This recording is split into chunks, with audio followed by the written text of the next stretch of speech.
Hi, this is Amy and Melissa. We are a couple of retired Texas teachers who are CALTs, Certified Academic Language Therapists.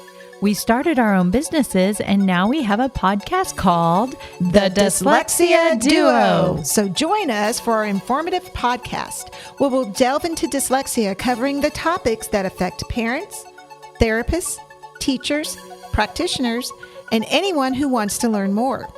We'll guide you through everything you need to know, from the first signs to the intricacies of dyslexia curriculum placement and beyond. This season, we will cover the referral process, what to expect when your child or student is dyslexic, the generational impacts of dyslexia, and how to support those affected. Come join us!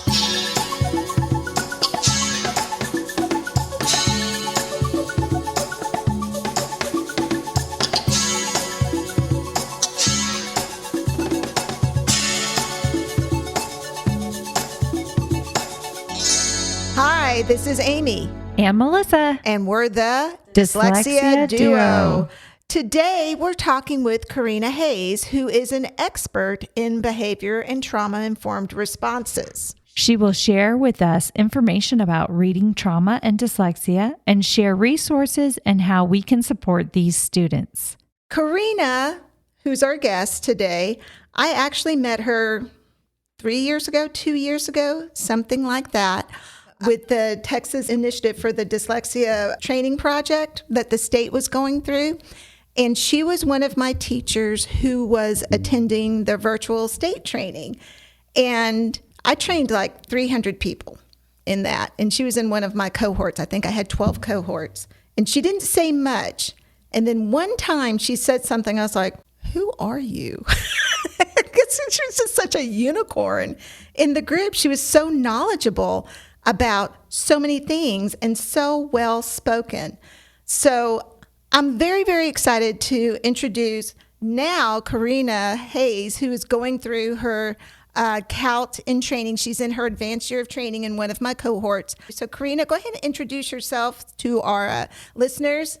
And keep in mind, we have a really wide listening audience. We have parents, we have teachers, we have practitioners, we have administrators, we have therapists, we have other qualified instructors. Yeah, well, I am very happy to be here. My name is Karena Hayes. I am a dyslexia interventionist currently, and I am a CALT in training, like Amy said. I think when we first met, I was worried sometimes with her response to my questions, because she did kind of look at me funny, and I was kind of like, oh gosh, I must have asked a really bad question, or maybe it was just a little out of my expectation. I expect kind of these, just general surface questions about dyslexia, and here's this higher level question. I'm like, wait a minute. Yeah. Oh, no. But I work for a charter school, and we provide services for students in non-traditional settings. So the majority of our students have significant trauma and co-occurring emotional behavioral disabilities. So I've been a special education teacher with that district. This is my 6th year with the district. So I was special education for 2.5 years, and then I transitioned into dyslexia. So that's how I met Amy and got started in this field of dyslexia, which I very quickly developed a passion for. A little bit about me: I graduated from Texas State with my master's degree in special education with the emphasis on emotional behavioral disabilities. That was in 2018. And prior to that, I was in the field of social work. I worked in a variety of different settings: specialized schools, therapeutic foster care, residential treatment facilities, but always with direct care case management, with kids who were in foster care, but also had pretty extreme behavioral challenges. So that's kind of where I specialized. I have about 20 years of experience with that very specific population. Wow. It's always been trauma and behavior. That's kind of my passion. Those are the kids I just automatically connect with. I can connect with some of the most challenging kids. Over 20 years in various settings, I've developed a very diverse toolbox for working with a lot of kids. I understand a lot of different approaches from social work, from education, and I kind of bring all of that to the table when I come to a dyslexia session. And that really helps me individualize for these kids who are exhibiting some extreme behaviors or have a lot of co-occurring mental health struggles that are happening. So yeah, I've ended up here. It's been a long journey, but I think this is where all of my strengths kind of come together in the field of dyslexia, and I'm very passionate about it. So I'm very glad to be here. Thank you for having me. Yeah, no problem. Okay, so thank you for sharing what your background is. I'm so thrilled to hear from you on your take on behaviors and the emotional side of dyslexia and how that impacts the students that we all work with. What are some of the typical behaviors that you see or that you work with in relation to kids with dyslexia? Yeah. A lot of behaviors I see are somewhat extreme because I do work in a setting that kind of has more of the extreme cases, but I do see a wide array of behaviors. Often I'll see what would be classified more as the extreme ADHD behaviors. So a lot of fidgeting, difficulty with sitting still and focusing, that lack of impulse control, difficulties with transitions. So that's pretty typical for what I see. But then also you have that refusal of schoolwork, refusal of all intervention services. I work K through 12. So I have a lot of older students as well who have had a long time of failure. There's been a lot of failures in their school history. So by the time they kind of get to me, it's like they're refusing to even attempt academic work. So we see a lot of that work refusal. From the trauma side, we see a lot of hypervigilance, having to know everything that's going on. They're kind of on high alert, or it can be the opposite of that, where they're completely just shut down. They're really exhausted. They're tired. They're checked out. So with trauma, you kind of get either side of that coin. A lot of power struggles. And that comes with that need to have control. So a lot of, no, I'm not doing those cards today. I'm not doing the alphabet. So a lot of power struggles. Sometimes they come in hot, which means they're coming in like cussing, very upset from something a peer said in class or something that happened outside of my setting or my classroom, and a lot of oppositional behaviors. But also I have some kids who do okay in school, but they're still struggling immensely with anxiety and depression. And that also stems from that reading struggle, I think, in the classroom. And we do know there's a higher co-occurrence with things like anxiety and dyslexia. So I do see a lot of signs of anxiety in my students as well. And I'm a safe person. So a lot of times the kids will come to me and interrupt class with a story about something that they need to talk to me about or something that's on their mind. So sometimes I have to kind of gauge, is this work avoidance? Like they know we're getting to spelling and they do not want to do spelling today? Or is this really just something that's on their mind that they can't get out and they need to share with someone? So knowing how to kind of gauge that and work with that. Those are a lot of the behaviors I see pretty commonly. Yeah. And I see that there's some spillover to me when I work with kids with ADHD as well. I see a lot of spillover from their own internalization of what they battle day to day. And they don't really know how to express that. And I work with a lot of the younger kids, so they don't really know how to express any of that, but their behaviors come out not as extreme as some of the ones that you had mentioned, as far as, the oppositional or the cussing or anything like that. But I find it sometimes that they just don't ever know how to put into words what is so difficult for them. So I'm trying to help them put those words out. And I don't know, what are your thoughts about that? And maybe you don't want to talk about it right now, and that's okay. But if you have a response, that would be great about what your thoughts are regarding how do little children put those feelings into words. I definitely think language is a core component to underlying all of these things. When you look at emotional behavior disabilities, students who have deficits that kind of land them in that category of special education. Several research meta-analyses have shown that over 80% of them have language-based deficits. So when we have a language-based deficit, a lot of times we're not able to put those feelings and emotions in words. We can't communicate what's happening. So there is this tie over, and we can talk about executive functioning later, because that's what ties all of these groups of kids with trauma, kids with ADHD, kids with dyslexia.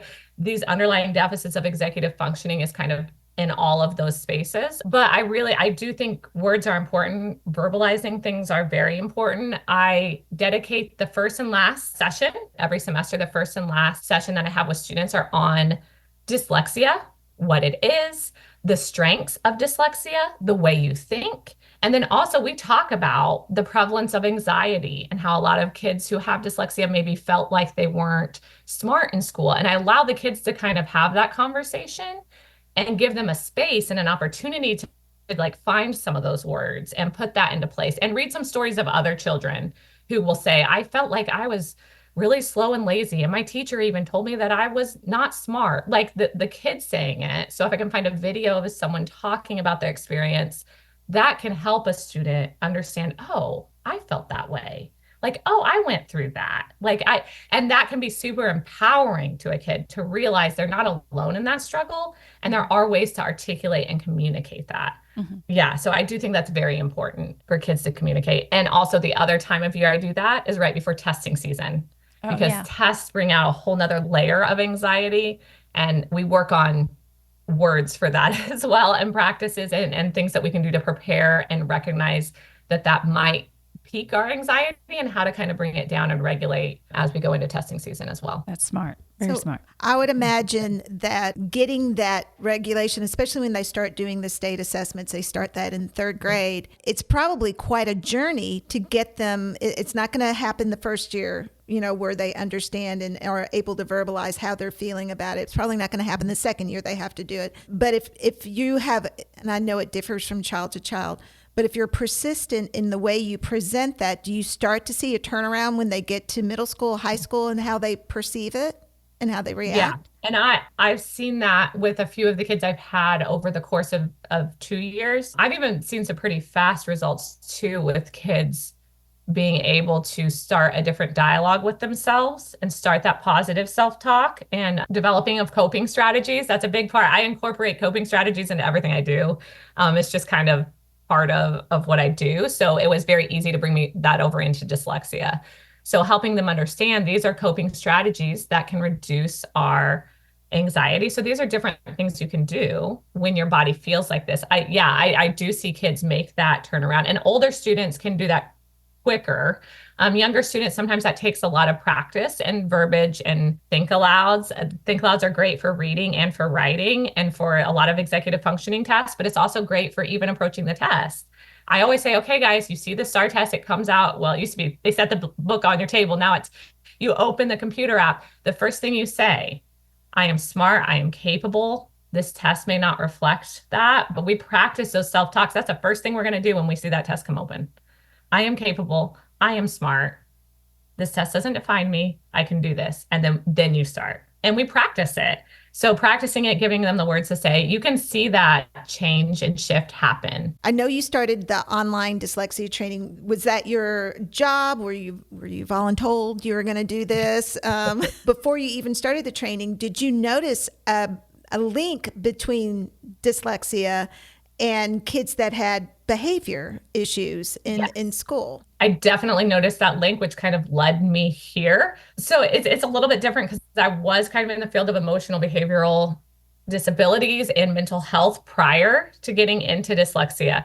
So I started seeing that link between the ability to read and behaviors very early on. I remember as a case manager and an interim director at a therapeutic foster care agency, I had this she was third or fourth grade, and we were having explosive behaviors in the home. And she was about to blow another placement, been in a lot of different placements, her and her sister. But I'm pretty good at figuring out the underlying cause of behavior. That's a strength. It's something I've been trained in a lot. And I was like, I think this has to do with homework. Like, I think these behaviors are coming out when you have your homework time in your schedule. So we were trying to work this out. I came to the house one time. There's a big behavior. I found her curled up underneath the table. I got her out from the table. We regulated. We started back on the homework, and I'm like, she can't read. This child cannot read. And then I realized, okay, so the behaviors we're seeing at school, the behaviors we're seeing at home, I think this is tied to reading.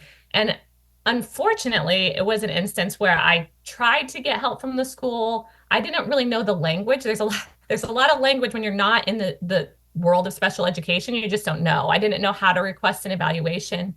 This was a time in Texas where there was some limits placed on special education.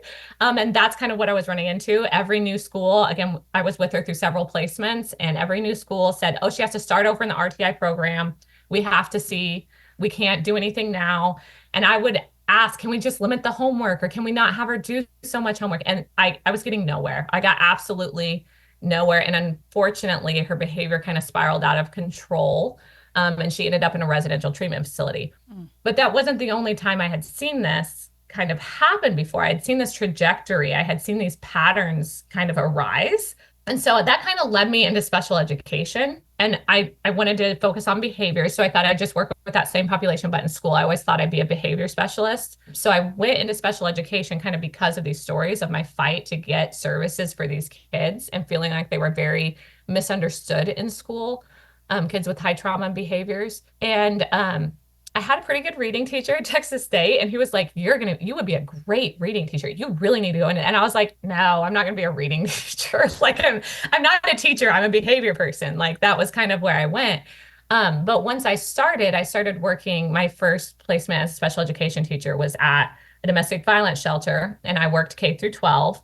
And I loved doing the reading intervention. Like I fell in love with it. At the time, I was just kind of creating my own based on some different curriculum. It was really like that's where my passion was. And I started to figure out every kid on my caseload who had the most explosive behaviors in the school setting. They were kids who, once I got the relationship, once I started working with them, they could not read. Middle schoolers who were they didn't even know their vowel sounds. I mean, like not literate at all. But they could disguise it in the classroom. And that was the very interesting part is they were so good at disguising it, but there was explosive behaviors. So everything was focused on behaviors, on regulation, on behaviors, on behaviors. And somehow this reading piece just kind of had fallen to the wayside, and no one was understanding that the child couldn't read or even seeing that in the classroom. So I started realizing if I wanted to help the kids with the most extreme behaviors, those are the kids I'm most passionate about. Those are the kids that I serve. I had to figure out how to address the reading. And with a lot of these kids, I was trying, and I wasn't having, like, it was slow progress, like painfully slow progress. And after COVID, that campus kind of closed. Our population kind of shifted. Different schools were open. There was a change in our school enrollment. So those campuses closed, and the district offered me a position. They had one open for a dyslexia interventionist. And our district had never had an interventionist before because we are a lot of short-term kiddos, and we just hadn't had that. So I kind of started the program. I was the first one. Didn't really know what I was doing, but I was like, you know what? I kind of like reading. So this might be a good fit. I don't know. I mean, there wasn't a real other option. So I wasn't sure how it would go. But what shocked me again were the underlying deficits of executive functioning. Everything I have been taught about executive functioning relating to kids with behaviors, kids with trauma, there was a lot of the same stuff with the dyslexia stuff. The dyslexia curriculum is actually very well suited to be a trauma-informed approach because it has a lot of repetition. It's pretty rhythmic. There's this thing about rhythm and regulating your body. And when you have that rhythm with your students, we move fast, we change, but the transitions, they know it's coming. They have a posted schedule. It's relevant. It's repetition. I bring in that relationship component. It is rewarding because for the first time they're experiencing success. And with dyslexia, I have seen kids experience success rapidly. We're talking about rapid success, just like I've never seen any of the kids experience in foster care or in special education. So this success just kind of explodes, and it really helps them. So it was a perfect kind of marriage of all of my skills, but the connection is there. The kids with the most extreme behavior oftentimes are having pretty significant struggles with reading. That brings up, a lot of times I help them realize their success, even if it's a very small thing at the very beginning. I might say, oh, you read 2 sight words yesterday. Today you can read 3. Oh my gosh, this is so awesome. And then they feel that reward, and that's so exciting for them. And even at day 2 of coming to see me, they are starting to feel. So I totally piggyback on what you were saying there. That's a really valid point.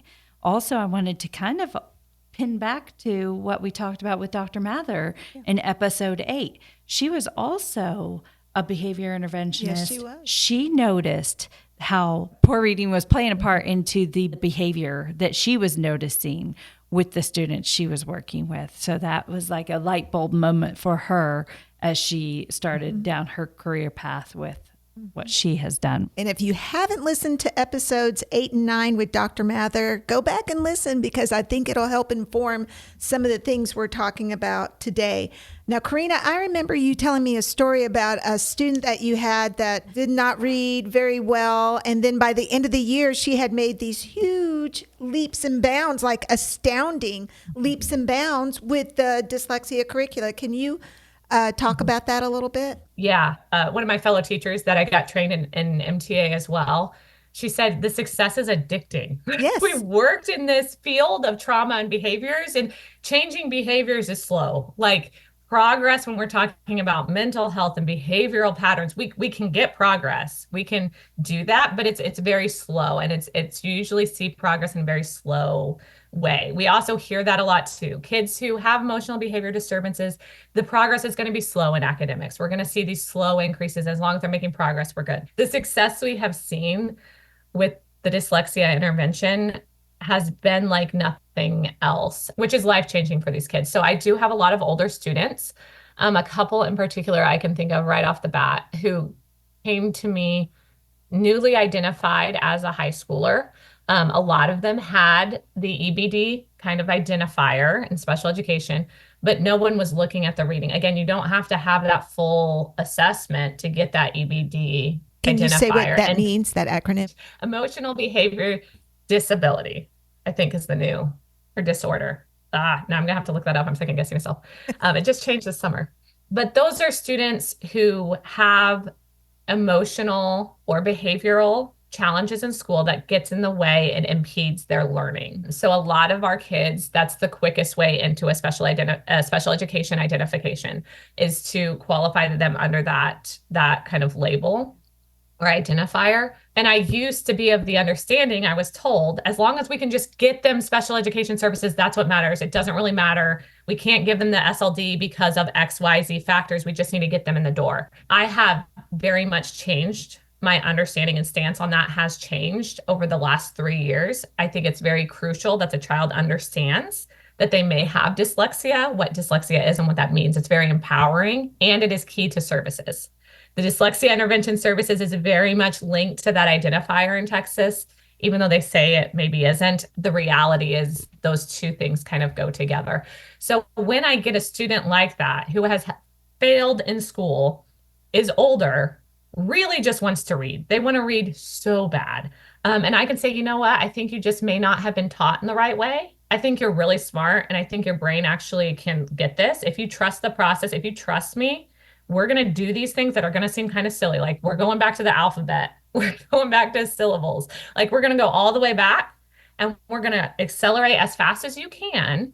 We're going to get this down, but I'll go as slow as you need. And I do tell them that if we're going too fast, we're slowing it down, because I really want your brain to make these connections, and it will. So I tell them from the get-go, like you are going to get this. I 100% believe that we can teach you how to read. And so once they start that manufactured success, again, day 2, I'm already getting them success. And a lot of times these kids light up. I had a 16-year-old say, my inner child is smiling right now. This is how I wish I had learned how to read. And I said, yes, this is it. Because it was, and that was day 2 of what a vowel and a consonant are. Vowel is voice. They were like, oh my gosh, this makes so much sense. There's rules to reading, all of these things. They light up. So I have had kids come to me reading about between 10 and 20 words a minute. I mean, they're struggling through on a very easy 2nd to 3rd grade level passage. That's the rate that they're reading. They can't really read the nonsense words because they're using most of their ability is in the guessing kind of realm. They can't read the nonsense words. So we start day 1, and I accelerate for the older students. If I'm going to have them for a short period of time, I do accelerate as fast as I can. And I had a kid start reading. Oh, he doubled his reading words per minute within 2 weeks. I mean, it was incredible. And he jumped out of his seat and screamed at me, I'm reading. And he's a behavior kid. So I was like, what's happening? Oh no, like, wait, the computer let me grab it. He was like, no, I'm really reading. There was no guessing. There's no pictures. I'm reading. Oh. And I was like, yes, you're reading. Oh. I've seen that a lot. I've seen kids in their senior year reading very slowly, labored, but by the time they graduate, they are reading at 100 plus words a minute. They can functionally decode multisyllabic words. I mean, they're functionally literate. We've gotten them to a point where they can function in a literate society. They know how to get the accommodations, and they know that they can go back and get more intervention wherever they end up, but we've got them to the point of being able to read. So yes, we often see a kid come in very low words per minute, very low decoding skills, cannot do multisyllabic words. And within the span of 6 months to the end of the school year, they are reading fluently. They are able to decode. They can break down those multisyllabic words and all those skills that they need. They start getting that very quickly. And with older students, again, it's this realization of like, wait, I can learn this. And it's like, yes, you can learn this.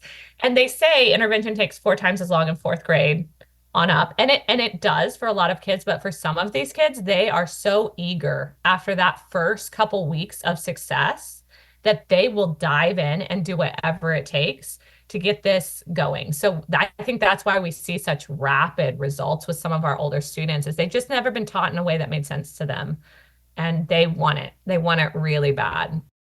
We'll be right back after a word from our sponsors. Hi, this is Melissa with Kids First Dyslexia Services. I am excited to share with you my private practice. Kids First Dyslexia Services is a private practice that specializes in dyslexia therapy. Each one-on-one session focuses on instruction specific to your child's needs in a nurturing environment that develops self-esteem, builds confidence, and fosters a sense of accomplishment, resulting in happier kids with higher levels of achievement. We provide a professional, personalized experience, always putting the child first. We value the relationships with both our students and parents, because strengthening skills and overcoming hurdles to achieve desired goals and success is a team effort. For more information, please visit www.kidsfirstdyslexia.com. That is www.kidsfirstdyslexia.com. Hi there. This is Amy Rodenroth, owner of Discovery Dyslexia Services.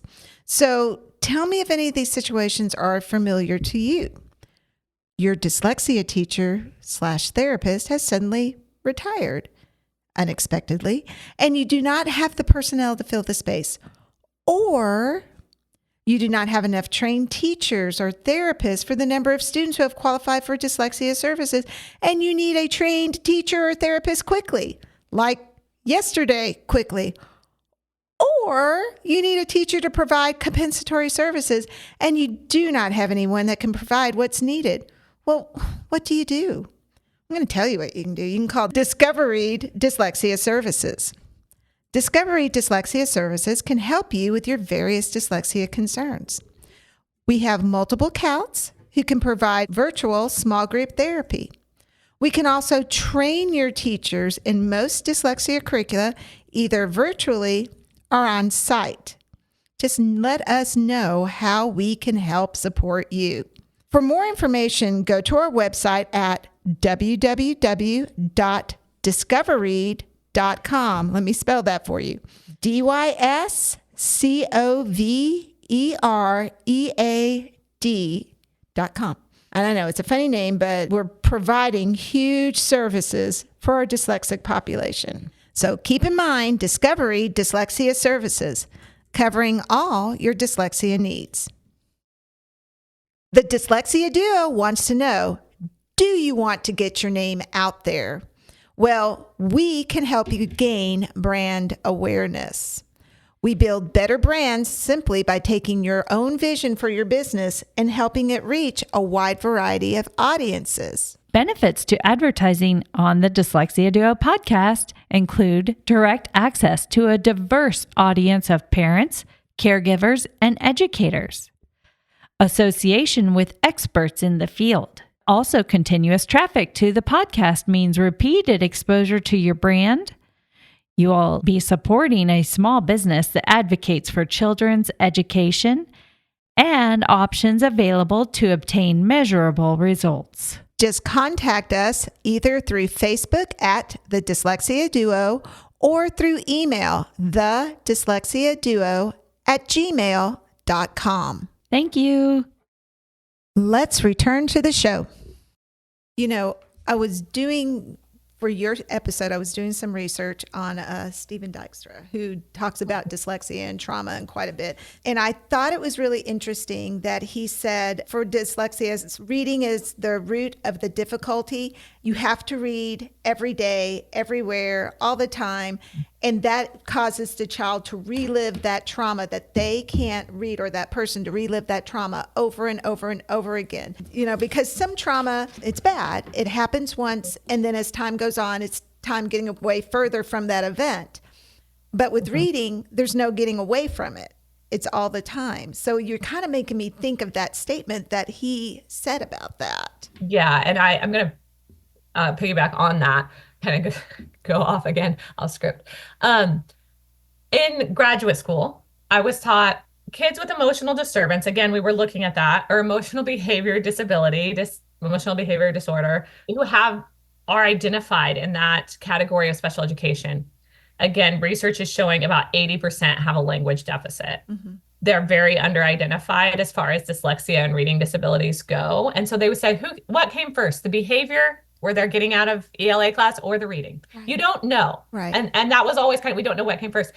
Once I was trained in dyslexia and I see these kids exclusively, I can pretty much tell you the difficulty with reading came first. Okay. I am very confident in that. I have seen kindergartners who know that they are not learning like their peers. Yeah. And they start internalizing that at kindergarten. So if you have repeated failure from kindergarten, first grade, second grade, by the time you get to third grade, that is all internal, and you believe that you cannot learn. You start believing that you are stupid. I have had kids say, well, I'm just stupid and lazy. And teachers have told me that.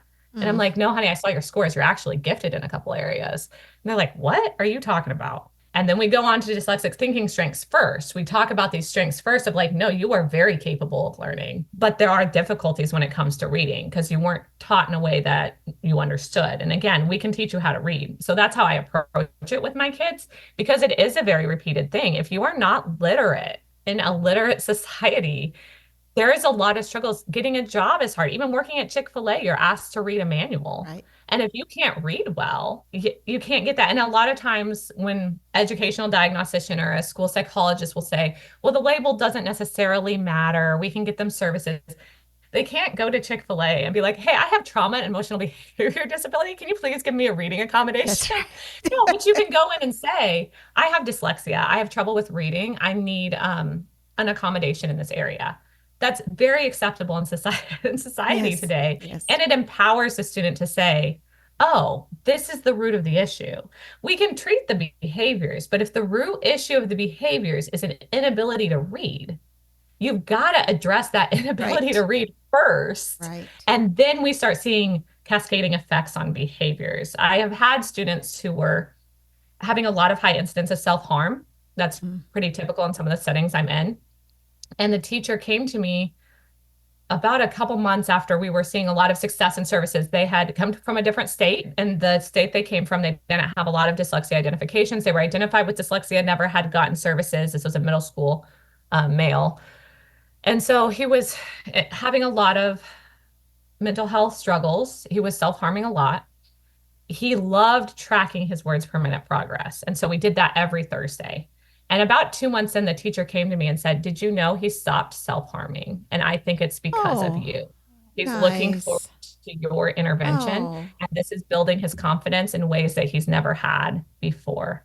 And so I think it's so critical to find that underlying piece of that, the reading ability, because that can transform these children's lives. It transforms their trajectories when we talk about illiterate societies, but just their self-esteem and their understanding of their self-worth, of their ability to learn. All of that is tied to the ability to read. So that's why it's so critical.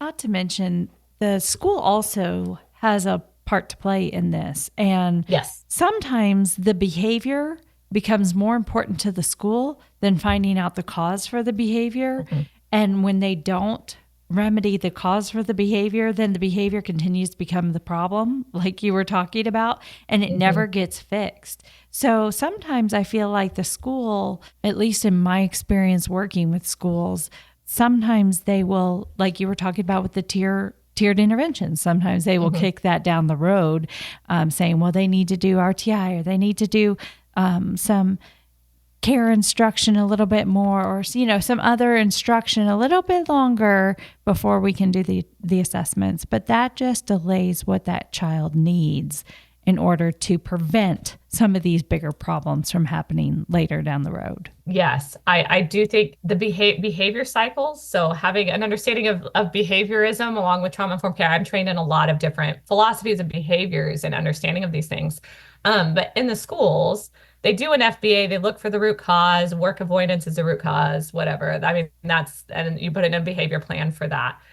But if the root of the behavior really is an inability to read, that behavior cycle is going to continue and it's going to strengthen over time. So then it does spiral into these massive behaviors. But if you're never treating the root cause and you're never providing dyslexia intervention for this population, which traditionally is kind of the case, then you're creating a bigger problem. And I do think schools tend to do this. The behavior is not going to resolve until the root of the behavior, that inability to read, is dealt with, because the shame of not being able to read is huge. Yeah. And then behaviors are an easy way out for these kids to avoid that shame, and to avoid that whole piece, that struggle, because it is something you can't get away from. It is a trauma that keeps getting thrown in their faces every day when they go to school. So I tell them our whole system is built around reading and writing. So if that's where your difficulty is, then yeah, you're going to get that over and over and over again. And no wonder we see behaviors, right? Because this is difficulty that they're facing day in and day out. I think I have to advocate for that dyslexia identifier. I have to advocate for testing for a lot of older students who have been let down by the system. Mm-hmm. I think the system is inherently broken. Mm-hmm. It is very broken. And if we're not catching these kids in kindergarten and first grade through early identification, then they're getting missed. And some of these kids are identified, but then are later put in that emotional behavior category, and services aren't given to them because they're the difficult kids in your class. You know, they're the kids who you don't really want them in a small group dyslexia intervention because they are disruptive and they do have major behavior challenges. And they've learned to deal with reading. As soon as they see the page, that is their response. They see the page of text, that is their response. Yes. So we have to reprogram some of those reactions to text and to print. Like, no, you can do this. Remember, you did this last week. You can do this. I want you to start saying, I can read. I can read. I am not reading well yet, but I can read and I will read. And like reprogramming that gut reaction to like a negative behavior when presented with reading. Sometimes that's the work that we have to do to undo that so that they can have success in this area. But again, schools, they're an easy kid to kind of push out of services. And unfortunately, that's how I've seen many juniors and seniors in special education who cannot read at all. Like they can sign their name and that's about it. Mm-hmm. And these are kids who have been in special education since second and third mm-hmm. grade, but they were never giving proper services mm-hmm. To remedy the reading. So I do think the system is very broken in that way. Got a little off topic there, but yeah. No, it's perfect. You had said something talking about the root of the behavior. Mm-hmm. And I can remember as a dyslexia evaluator, one of the things we look at before we evaluate, before we even start evaluating, is to see how often, they were absent. And so I would go through and see, go into Skyward or whatever and look up, they were absent 60 school days last year. They were absent 55 school days the year before. And then everybody was like, oh, well, you can't assess because, did they learn? Yep. But I think we need to go a little deeper. Why were they absent that day? Were they only absent for the morning when ELAR was going on or something like that? I think we need to dig a little deeper for the root of what they were doing. And I think that also goes to this school to prison pipeline idea, yes, where we do have a broken system that does kind of funnel some of these students who have some big behaviors into the prison system.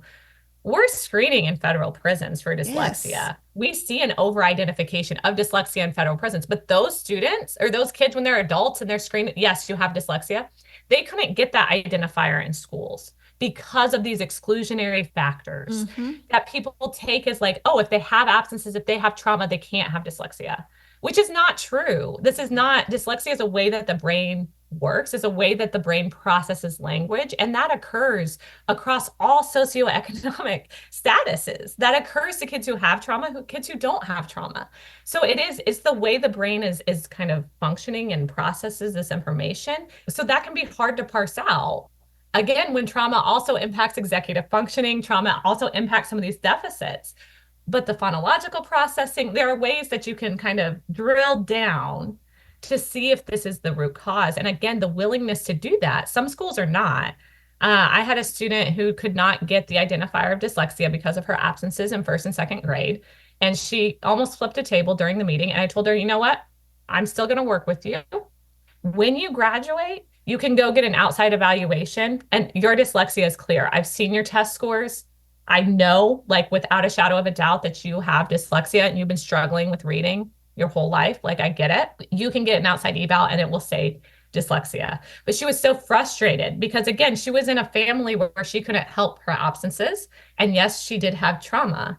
But again, I see kids with trauma. I mean, that's our whole student population. And most of those kids can figure out the reading aspect. They can figure that out with tiered intervention. They get their reading. A kid who has dyslexia still can't sound out a word. They don't have the phonological processing. You give them the C-top, they're going to vomit. They cannot rhyme. They don't know the alphabet. And those are kids who have trauma and dyslexia. And again, if maybe it was the trauma that's the root of it, maybe they don't really have dyslexia, but let's go ahead and get them the services they need and get them what they need to read. Because without the ability to read, their future is very dismal. The outlook, the stats on that, it's very low. So again, even if you can't call it that, get the kids services. Unfortunately, another problem with the schools is when I see kids transition from our school back to their home district, if they do not have the identifier of dyslexia, oftentimes their dyslexia services get dropped. So if you don't have a parent advocating to keep those services, they get dropped. And I've even had dyslexia coordinators in dyslexia coordinator meetings say, oh yeah, if they don't have the identifier, we're not providing.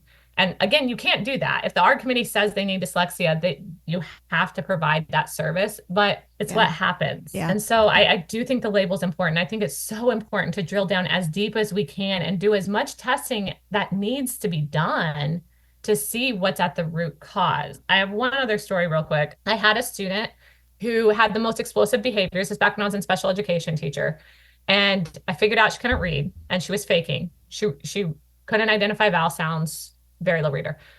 At that time, I was under the impression that the dyslexia label was bad because it got put into this intervention. That's what I was told. They get put into this intervention. So we don't want to label it dyslexia. We label it SLD in reading. It's not dyslexia. So that's how I was trained. That is straight up how I was trained. So I thought, oh, okay, maybe she has SLD in reading. But when she was tested, her IQ was pretty flat. And so they were saying, I don't even think this is a SLD in reading. I think it's just emotional behavior. And I was like, that's really odd because I really see some very specific deficits here. She refused to read for the school psychologist. I had to come in and actually sit with her to do that portion of the test. And she held my hand and actually just started crying when she had to do the reading part. I think it was a GORT assessment. I'm thinking that's where we started, was the GORT. And I've never, the emotional vulnerability in that moment from a very hardened behavior student just showed the depths of that shame, I think, of having to do that. But again, she wasn't, I convinced them to kind of go an SLD route instead of ID. Because trauma does affect your ability to access your full IQ. So when you've had a lot of trauma, you have to take into consideration that when you take an IQ test and you have trauma, that score is going to be lower probably than your actual IQ is, because the cortisol levels can kind of affect your access to that IQ. We had her for 2 years. I got her reading a little bit, but we got her accommodations. And that was the thing, that the relationship with me, with her teachers, we got positive relationships. We were in a small setting. We got her kind of stabilized behaviorally. By the end of those 2 years, she was on grade level in math and science. Wow. And that was a kid that they were looking at an ID label at, and that was flat across the board. And her reading did not take off because now I know that student more than likely had dyslexia. And I wasn't trained in dyslexia intervention at the time. So what I was doing, it wasn't that full multisensory approach that I think a student with dyslexia really needs. So she wasn't picking that up, which again is a sign. That can also be a sign I've gotten kids identified that way. Look, we got them stabilized out. We got them accommodations. They took off in reading and math. We've seen progress, or in math and science. We've seen this progress in the other areas of their education.